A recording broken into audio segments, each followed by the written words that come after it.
आ रही हैं। मेरो लाला झूले पलना नित होले झूठा दीजो। उसी समय पूतना आई और देखा कि बालक पलना में लेटा हुआ है। पूतना कहती है, हाँ लगता है यही बालक है वो। अब आपको मारे कैसे, इतनी भीड़ है। इतने में मैया यशोदा को खबर आई, रानी, हे नंद रानी, तुम्हारे घर कुछ मेहमान आए हैं, बाहर खड़े हैं, बधाई देने आए हैं, तुम उनसे मिल लो। मैया यशोदा ने कही, अब मेरे लाला के पास कौन रहेगा। वहीं पर पूतना खड़ी थी। यशोदा ने कही, बहन आज तुम मेरे लाला के पास में रहना, तब तक मैं अतिथि सत्कार करके आती हूँ, मेहमानों का सम्मान करके आती हूँ। पूतना ने कहा, अच्छा रहा, काम बन गया। यही तो मैं सोच रही थी, अकेले में मौका कैसे मिलेगा, अब बन गया काम। मैया यशोदा चली गई, जितनी भी सखियां वहां थी, ग्वाल वाल सब बाहर निकल गए, अतिथि सत्कार करने लगे। इतने में पूतना पहुंची पलने के पास। कन्हैया लेटे हुए थे, मुस्कुरा रहे थे। अब महाराज पूतना घूंघट लगाई थी। अब घूंघट लगाकर पलने के पास पहुंची। अब इधर उधर पूतना ने देखा कोई है तो नहीं, अब घूंघट उठा लो। पूतना ने घूंघट उठाया, इधर हमारे प्रभु ने नेत्र बंद कर लिए। प्रभु पहले देख रहे थे, मुस्कुरा रहे थे, लेकिन पूतना को देखकर अपने दोनों नेत्र बंद कर लिए। इसका कारण जानते हो कि प्रभु ने अपने दोनों नेत्र बंद क्यों किए? कोई जानता है? सबको प्रभु देख रहे थे तो पूतना को क्यों नहीं देखा? क्या फिर आप ये कहें कि पूतना राक्षसी थी इसलिए बंद कर लिए नेत्र? लेकिन ऐसा नहीं। प्रभु ने पूतना को देखकर अपने नेत्र बंद इसलिए किए, प्रभु ने सोचा कि मेरे 24 अवतारों में 2 ही अवतार श्रेष्ठ हैं। दोनों अवतार श्रेष्ठ हैं। कौन कौन से? पहला बताइए ना, श्रेष्ठ कौन से दोनों अवतार हैं, बताओ ना। राम कृष्ण दो एक है, अंतर नहीं निमेष, एक नयन गंभीर है, एक चपल विशेष। दोनों अवतार श्रेष्ठ हैं, राम और कृष्ण। और दोनों ही अवतारों में मुझे सबसे पहले राक्षसी का उद्धार करना पड़ता है। राम जी ने सबसे पहले किसको मारा? जोर से बोलो, आवाज नहीं आती है, सब मिलकर बोलो। पहाड़ ताड़का, तब तो जानते हैं। सबसे पहले राम जी ने ताड़का को मारा। और कृष्ण अवतार में सबसे पहले किसको मारा? भूतनाथ। पूतना। क्या है कि हमें थोड़ा ऊंचा सुनाई देता है, सुनने में गड़बड़ी हो जाती है। प्रभु सोचते हैं कि सबसे पहले मुझे राक्षसी को मारना पड़ता है, लेकिन प्रभु ने नेत्र बंद क्यों किए? इसका कारण यह है कि पूतना वही कार्य करेगी। पूतना वही कार्य करेगी जो माँ यशोदा करती है, क्योंकि पूतना का भाव है दूध पिलाना। प्रभु ने नेत्र बंद करके सोचा कि इसको मैं कौन सी मुक्ति प्रदान करूं, इसे कौन सा मोक्ष दूं।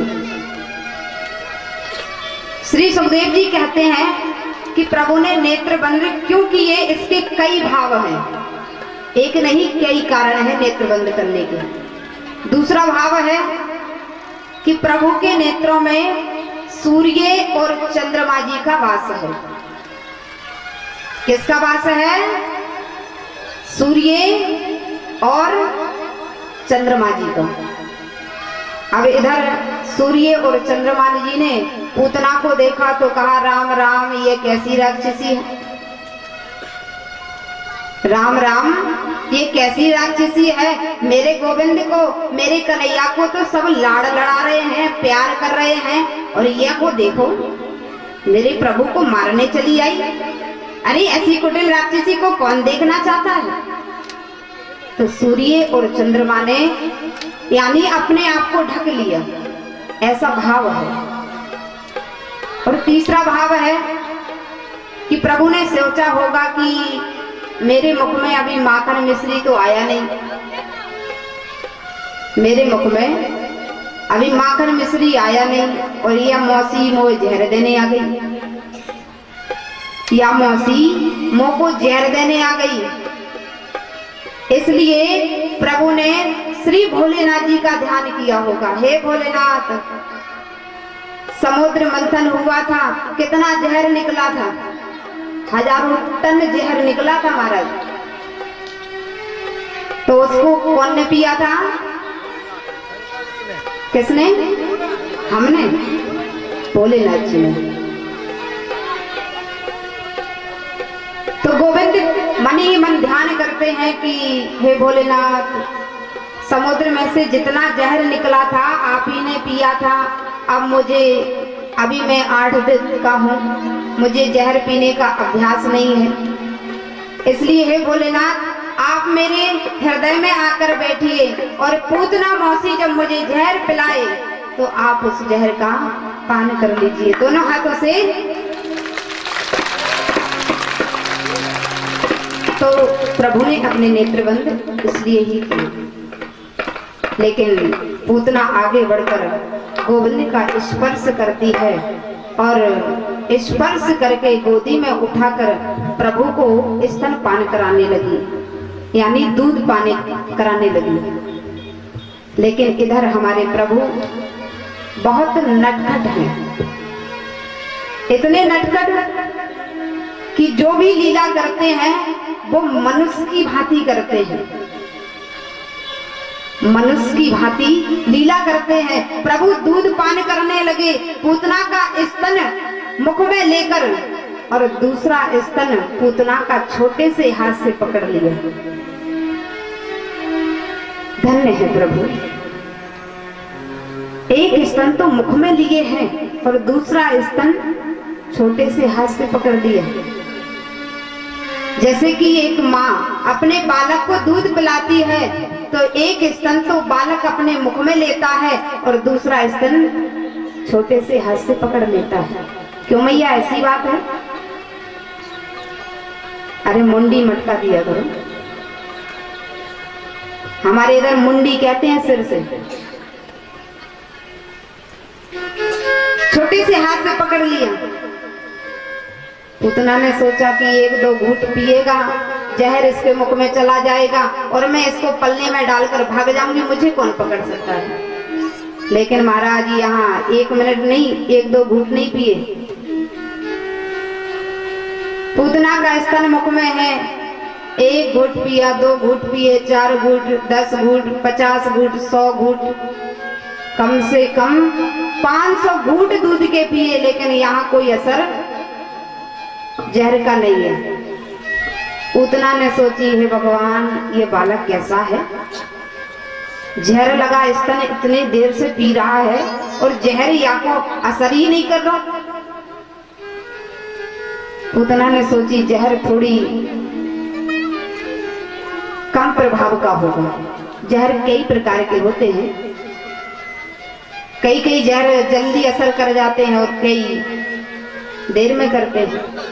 पूतना ने सोची ठीक है, थोड़ी देर बाद या का असर हो जाएगा, अब मैं या को पल्ले में डाल दूं।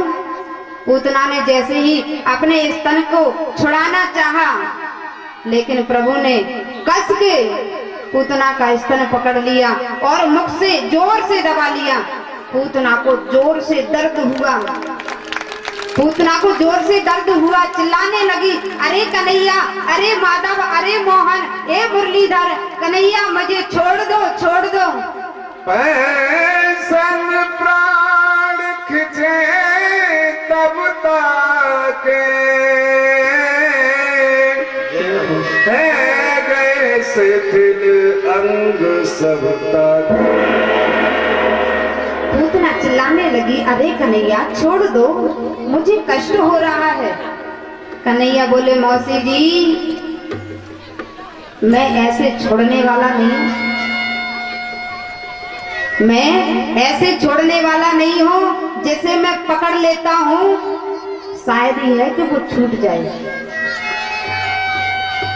जिसे मैं पकड़ता हूँ वो मेरे हाथ से छूटता नहीं है।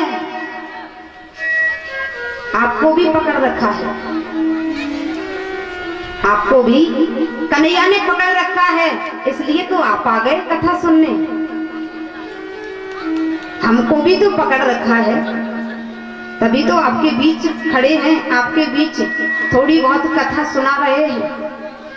संतों को भी तो पकड़ रखा है।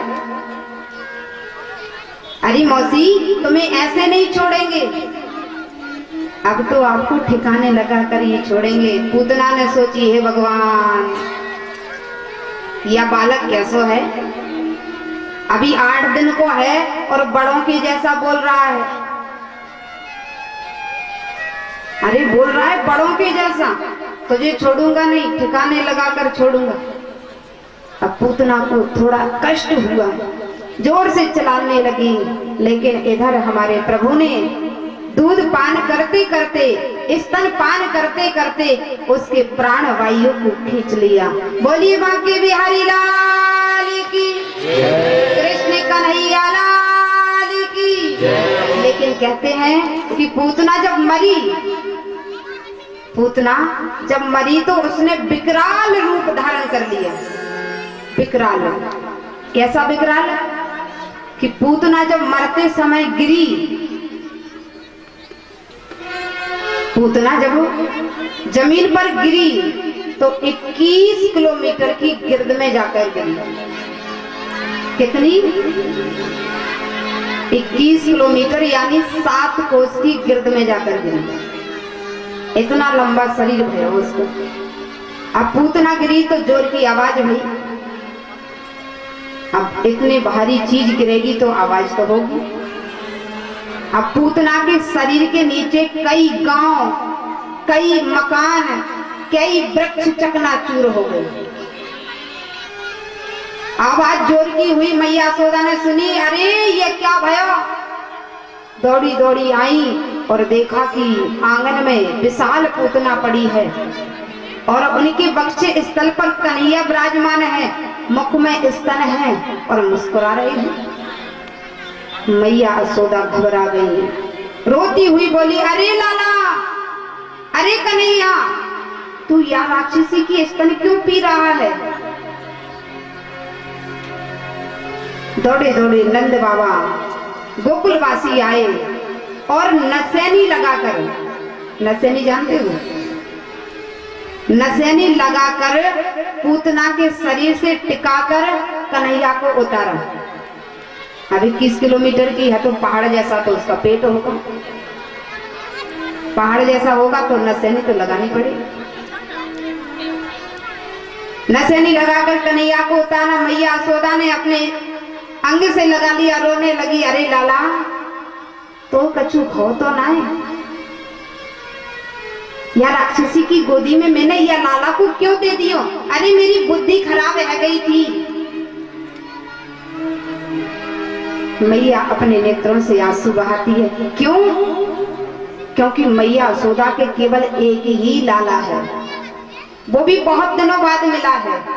मैया यशोदा 85 वर्ष की हो गई थी तब कन्हैया का जन्म हुआ था। अब बूढ़ी बूढ़ी माताएं आई और बोली, अरे मैया तू भी बावली है गई, तू अपनो लाला कोई की गोदी में भी दे देती है, तू जानती नहीं है कुछ। बूढ़ी बूढ़ी माताएं आई और कन्हैया को गौमूत्र से स्नान कराया। क्यों? क्योंकि एक राक्षसी का स्पर्श कर लिया। गौमूत्र से स्नान कराया और एक मैया कन्हैया को गोदी में लेकर गाय की पूंछ से झाड़ा देने लगी। गाय की पूंछ से झाड़ा देने लगी। आप देती हो कि नहीं? क्यों मैया, ध्यान से सुन रही हो या फिर? एक मैया कन्हैया को गोदी में लेकर पूंछ से झाड़ा देने लगी। लाला ने एक राक्षसी को स्पर्श किया है, लेकिन प्रभु मन ही मुस्कुराते हैं, धन्य हो मां, आपका प्रेम। यदि गोकुल वासियों के मन में प्रेम ना होता, गोपियों के हृदय में प्रेम ना होता, नंद बाबा के हृदय में प्रेम ना होता, मैया यशोदा के हृदय में प्रेम ना होता, तो क्या कन्हैया उनके घर ऐसे ही आ जाते? उनके अंदर इतना प्रेम है, इतना प्रेम कि कन्हैया जब गोकुल को छोड़कर, मैया यशोदा को छोड़कर चले गए, उस दिन से उन्होंने इतने आंसू बहाए, इतने आंसू कि एक नदी बन गई उनके आंसुओं की। इतना प्रेम था, इतना अटूट प्रेम अभी तक किसी का किसी के प्रति है ही नहीं। मैया यशोदा कहती है, अरे लाला, तुझे कछु भाव तो ना है? इतना प्रेम है कि वाणी से तो बता ही नहीं जा सकता, ना शास्त्रों में ऐसा लिखा जा सकता कि उनका प्रेम इतना है। सीमा नहीं है प्रेम की। इतना प्रेम था नंद का कृष्ण के प्रति, मैया यशोदा का कृष्ण के प्रति। और आज हम प्रभु से प्रेम तो करते हैं, प्रभु की भक्ति तो करते हैं, अपने आप को समर्पण तो करते हैं, लेकिन उसमें स्वार्थ का भाव रहता है।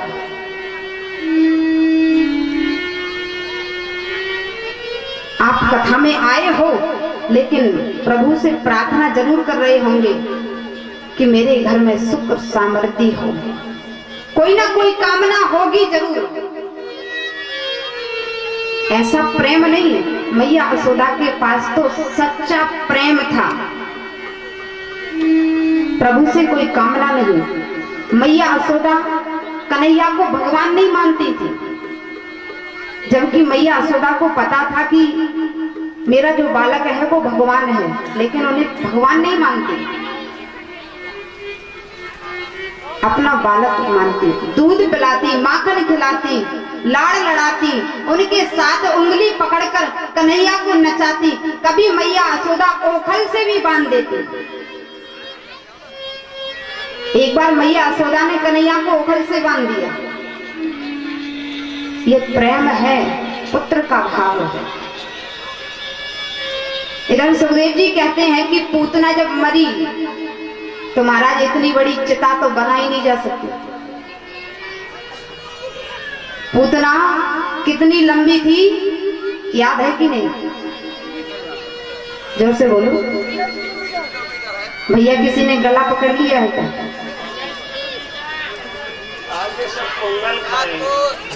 21 किलोमीटर की, बोलना 7 कोस की। अब महाराज अब इतनी बड़ी चिता तो बनाई नहीं जा सकती, तो पूतना के शरीर को काट काट कर छोटा करके चिता पर रखा। सुखदेव जी कहते हैं, हे राजन, पूतना को जब जलाने लगे, पूतना को जब जला रहे थे, तो उसके शरीर में जब अग्नि लगी तो बहुत इत्र जैसी सुगंध आई। कैसी? इत्र जैसी, सेंट जैसी, परफ्यूम जैसी, इतनी सुंदर सुगंध आई। पारीक्षित जी कहते हैं, गुरुवर, हमें समझ में नहीं आई कि पूतना कुटल थी, राक्षसी थी, उसका भोजन भी मांस का था, खून पीती थी, और प्रभु को मारने आई थी, फिर उसके शरीर से इतनी सुगंध क्यों निकली? वो मेरी बहना शांति बनाए रखे, अच्छे से बैठकर बातें ना करें। और हमारे जो भाई खड़े हैं बैठकर कथा सुने। कहा गया है कि सुखासन आसन से बैठकर कथा श्रवण करने से ज्यादा फल हमें प्राप्त होता है। और भैया यदि वहां से दिखाई ना दे रहा हो तो आगे आकर बैठ जाओ, और ज्यादा ना दिखाई दे रहा हो तो फिर मंच पे आकर बैठ जाओ। लेकिन बैठकर ही कथा सुननी चाहिए, ऐसा विधान है। सुखदेव जी कहते हैं, राजन, जो लोग कथा में आकर दोनों घुटनों के बीच हाथ करके, आप जानते हो ऐसे हमें दिखाई दे रही कि नहीं, ऐसे करके कथा सुनने से हम दरिद्र हो जाते हैं। जो भी ऐसे बैठे हों, दोनों घुटने और उनके बीच में ऐसे हाथ दिख रहे हैं, हाथ हमारी मैया तो नहीं बैठी, ऐसे हाथ करके हम कथा सुनते हैं तो हम दरिद्र हो जाते हैं। दरिद्र का मतलब जानते हो? दरिद्र जानते हो क्या होता है? दरिद्र यानी गरीब, हम गरीब हो जाते हैं। इसलिए प्यारे भक्तों, हमें गरीब नहीं, इस कथा से धनवान होना है। दोनों हाथ तालियों से। जो भी इस तरह बैठे हों, सुखासन से बैठकर कथा श्रवण करें, जिससे हमें जीवन में लाभ हो, जीवन का कल्याण हो। सुखदेव जी कहते हैं, राजन, पूतना के शरीर से सुगंध इसलिए निकली क्योंकि प्रभु के शरण में एक बार जो भी चला जाता है उसका उद्धार ही होता है। और वो राक्षसी ने तो स्वयं परमात्मा को, स्वयं नारायण को, साक्षात बिहारी जी को अपने गोदी में ले लिया और गोदी में लेकर अपना स्तनपान करा दिया। क्या फिर भी वो राक्षसी हो सकती है? नहीं, वो राक्षसी नहीं थी। फिर सुखदेव जी कहते हैं कि वामन अवतार में ये राजा बलि की बहन थी। वामन अवतार में राजा बलि की बहन थी। और वामन भगवान जब राजा बलि को छलने के लिए गए तो उसी समय राजा बलि की बहन मन में विचार करती है कि हे भगवान, ऐसा बालक मेरे होता,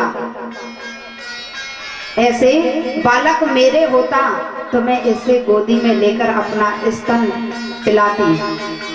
और जब वामन भगवान ने राजा बलि को छल लिया तो बहन के मन में भाव आया कि हे भगवान, ऐसा बालक मेरे होता तो जहर लगाकर स्तन पिलाकर इसे जहर से मार देते।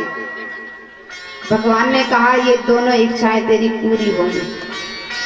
अभी तो नहीं कर सकता, लेकिन आगे जो द्वापर युग आ रहा है, कृष्ण अवतार लूंगा और तेरा बालक भी बनूंगा, स्तनपान भी करूंगा और जहर भी पीऊंगा। इसलिए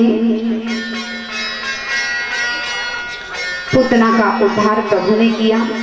आगे की कथाएं हम सभी श्रवण करेंगे। उससे पहले कीर्तन की कहते हैं कि प्रभु का जब